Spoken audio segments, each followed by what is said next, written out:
Munisa Rizayeva, aktrisalar, aktyorlar, blogerlar o'sha kapelnitsani olishmoqda.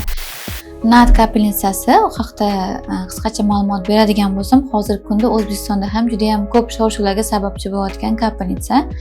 NAT o'zi nima?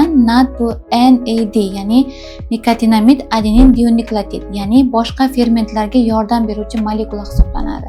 Bu nima degani? Bu kapelnitsa organizmda ya'ni nima bo'ladi? Birinchi navbatda energiya ishlab chiqarishga yordam beradi, ya'ni molekula nomi NAT. Tanamizdagi o'sha molekula NAT o'sha mitoxondriyalar ishlab chiqarish, ya'ni energiya ishlab chiqarishda yordam beradi.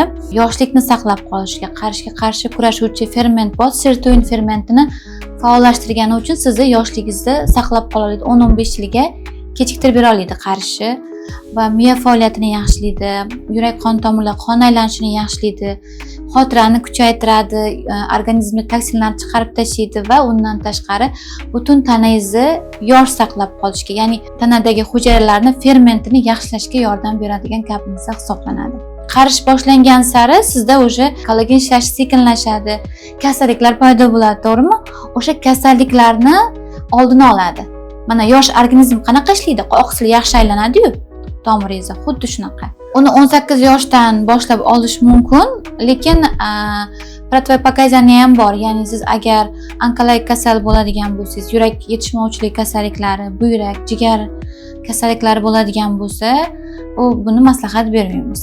Va undan tashqari yana bitta narsani ta'kidlab o'tishim kerakki, hozir juda ham shov-shuvga aylangan yulduzlar kapelnitsasi ham deyiladi.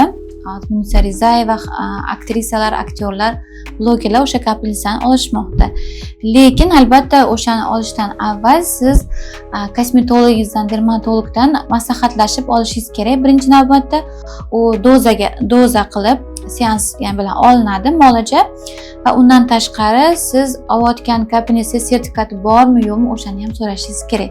Chunki hozirgi kunda qora bozor rivojlangan va uni oddiy odam O'zbekistonga olib kirishi mumkin emas. Bu proseduradan keyin odam charchoqni sezmaydi, energiyaga boy bo'ladi, o'zini yosh his qiladi. Chunki sizni aktivlashtiradi bu fermentlaringizni. Va boya aytib o'tgandek, kollagen sintezini rivojlantiradi va kasalliklar, rak kelib chiqishi bor, misol uchun yurak qon tomir kasalliklari, buyrak, organizmni yosh saqlab turadi.